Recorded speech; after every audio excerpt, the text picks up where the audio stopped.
In the human body, two distinct types of bony tissues provide structural integrity and support: compact bone tissue and spongy bone tissue. Compact bone tissue stands firm as the denser and stronger of the two, characterized by its hardness.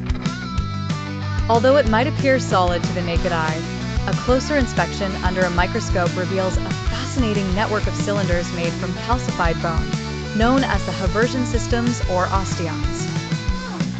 Nestled at the center of each osteon is the Haversian canal, a vital longitudinal channel that houses blood vessels, lymph vessels, and nerves, crucial for maintaining bone vitality.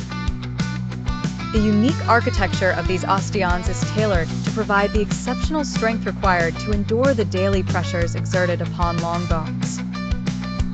In contrast, spongy bone tissue unveils an interwoven pattern of bony trabeculae, creating an intricate meshwork.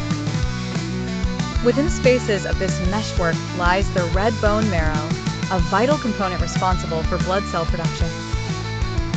This type of bone tissue, often referred to as cancellous bone, is predominantly found inside most bones, enveloped by a sturdy shell of compact bone.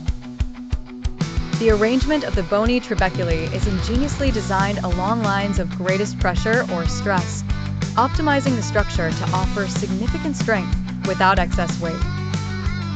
Together, these two types of bone tissues form the sturdy framework that supports and protects the various systems within the body, illustrating nature's incredible balance of strength and efficiency.